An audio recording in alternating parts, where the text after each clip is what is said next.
बिस्मिल्लाहिर्रहमानिर्रहीम। Dear students, अस्सलाम वालेकुम। आज हम चैप्टर नंबर 20 एटॉमिक स्पेक्ट्रा का तीसरा लेक्चर जो है वो पढ़ने जा रहे हैं। हमारा टॉपिक है क्वांटाइज्ड एनर्जीज और ये जो है Bohr model of the hydrogen atom की एक्सटेंशन है। ठीक है, इससे पहले क्वांटाइज्ड रेडियाई जो है वो हम कैलकुलेट कर चुके हैं और जो है क्वांटाइज्ड रेडियाई जो ऑर्बिट्स जो हैं उनमें अगर कोई इलेक्ट्रॉन हो तो उसकी वेलोसिटी जो है उसकी वैल्यू भी हमने कैलकुलेट की थी पिछले आर्टिकल में कल को। ठीक है, तो अब हम चलते हैं आज के टॉपिक की तरफ। तो हमारा आज का टॉपिक है क्वांटाइज्ड एनर्जीज़। ठीक है, तो हमने क्वांटाइज्ड एनर्जीज़ जो हैं वो कैलकुलेट करनी है कि अगर कोई इलेक्ट्रॉन जो है वो nth ऑर्बिट में हो तो उसकी एनर्जी जो है वो कितनी होगी। तो टोटल एनर्जी जो होती है वो किसी बोहर ऑर्बिट में उसको अगर हम en से डिनोट करें कि nth जो है वो ऑर्बिट जो है उसमें उसकी एनर्जी जो है वो कितनी होगी टोटल, तो that will be represented as En। ठीक है, और ये जो है ये सम ऑफ काइनेटिक एनर्जी और पोटेंशियल एनर्जी के इक्वल होती है।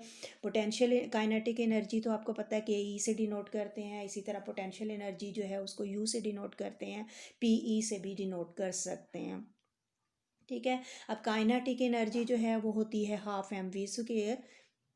तो ये आ जाएगा हाफ, क्योंकि nth ऑर्बिट है तो हाफ VN² हो जाएगा, प्लस जो है पोटेंशियल एनर्जी उसकी वैल्यू होती है -ke²/RN।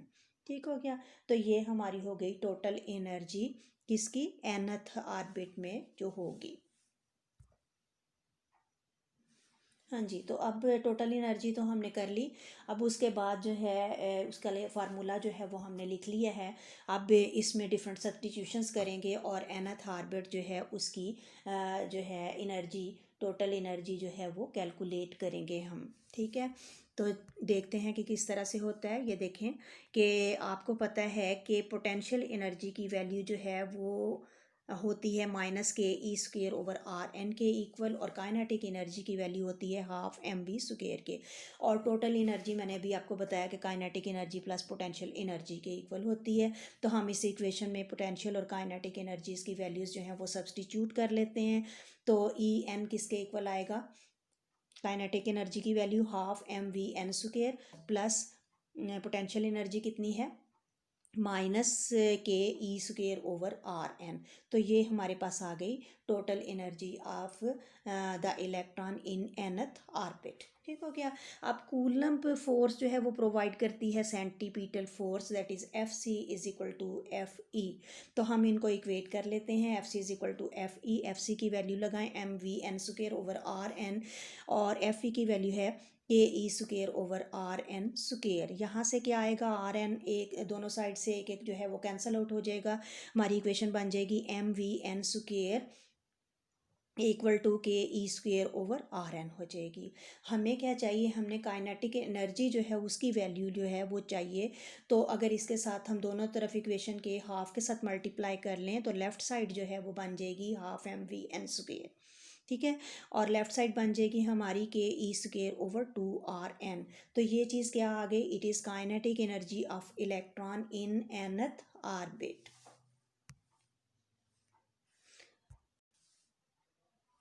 हाँ जी, काइनेटिक एनर्जी की वैल्यू हमने निकाल ली है जो कि है ke²/2RN के इक्वल। ठीक है, इसको हम सब्स्टिट्यूट कर देते हैं, ये वाली वैल्यू काइनेटिक एनर्जी की इन En = ke प्लस क्या है, पोटेंशियल एनर्जी। ठीक है, काइनेटिक एनर्जी की वैल्यू लगाएंगे हाफ mvn² और पोटेंशियल एनर्जी है -ke²/RN के इक्वल। ठीक है, हाफ mv² की वैल्यू अभी हमने निकाली है कितनी, ke²/2RN, और आगे क्या आएगा -ke²/RN। ठीक, इसको सिंप्लीफाई करते हैं तो सिंप्लीफाई करने से हमारे पास आ जाएगा En की वैल्यू -ke²/2RN आ जाएगी।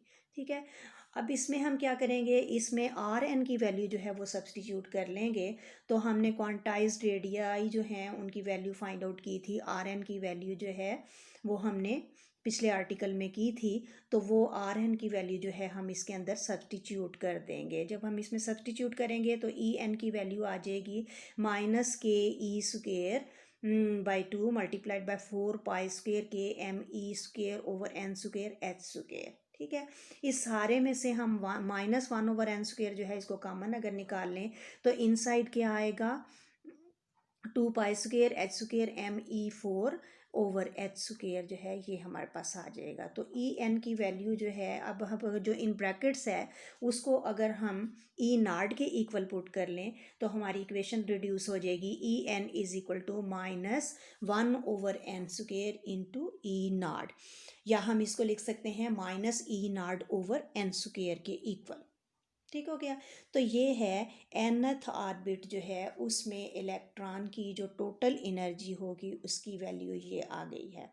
ठीक, अब हम क्या करते हैं, ई नाट की वैल्यू कैलकुलेट कर लेते हैं। ई नाट की वैल्यू जो है वो किसके इक्वल है, 2 पाई स्क्वेयर के स्क्वेयर एम ई की 4 ओवर एच स्क्वेयर।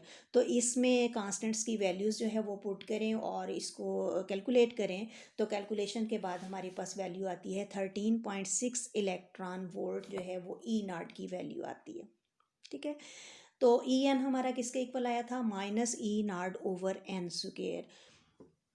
ठीक है, डिफरेंट वैल्यूज़ जो हैं वो n की पुट कर लें। आपको पता है n किसके इक्वल है, 1 2 3 4 एंड सो ऑन है। ठीक, तो जब हम इसमें n की वैल्यू जो है वो 1 से लगाएंगे तो ई एन की वैल्यू आ जाएगी, यानी ई वन जो है वो हमारे पास आएगा -E0/n²।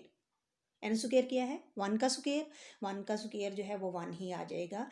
तो इस तरह से E1 की वैल्यू आएगी -E0 के इक्वल, और -E0 जो है वो हमारे पास कितना, E0 की वैल्यू कितनी है, 13.6 इलेक्ट्रॉन वोल्ट। तो फर्स्ट ऑर्बिट जो है उसमें जो एनर्जी होगी इलेक्ट्रॉन की वो होगी 13.6 इलेक्ट्रॉन वोल्ट।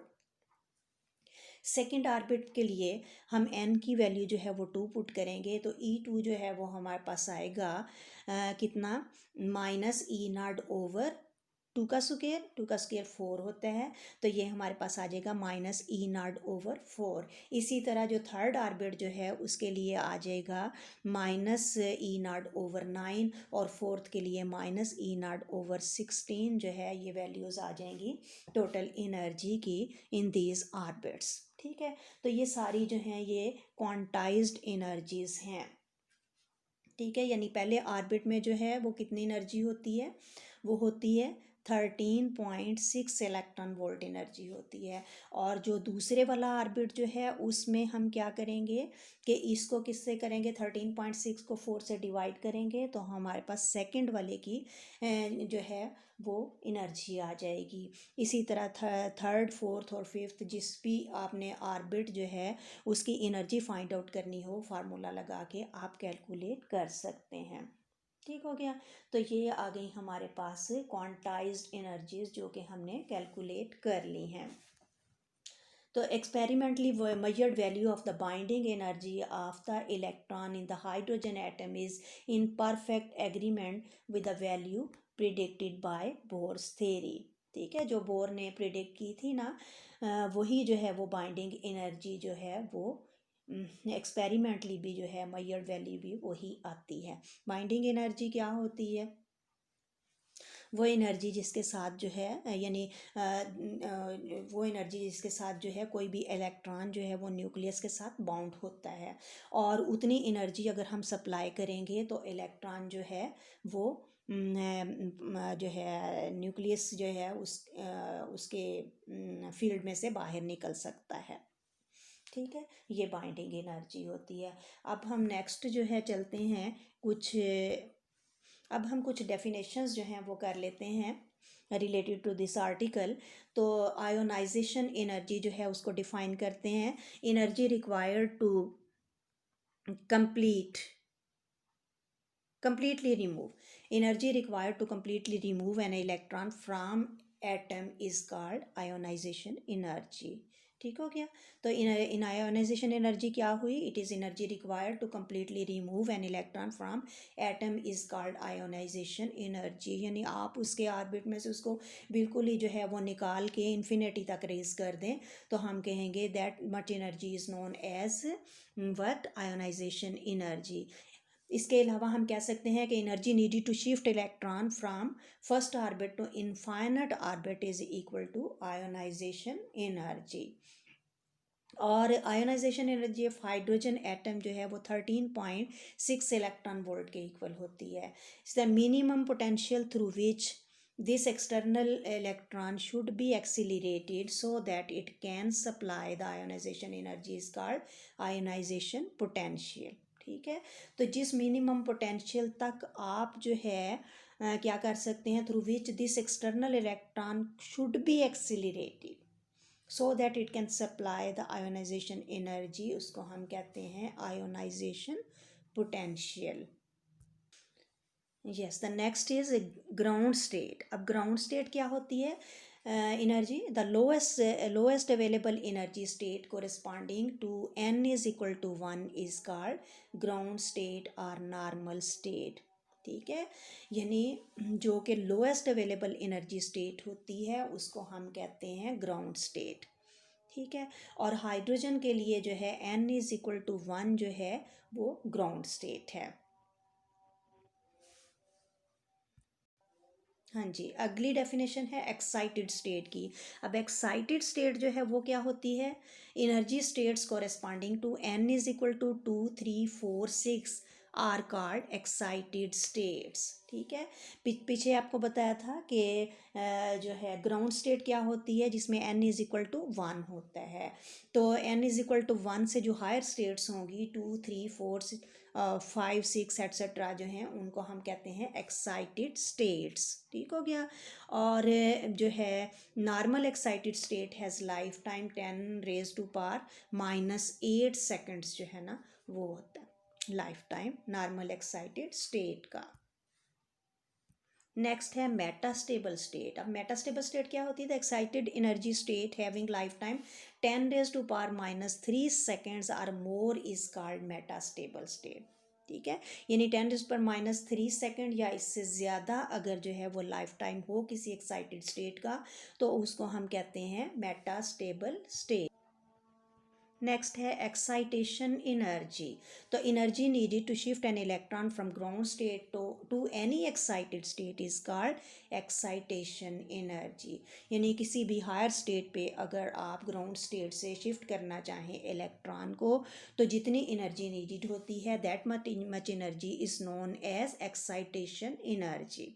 ठीक हो गया, और potential through which an electron should be accelerated so that it is shifted from ground state to some higher energy state is called excitation potential।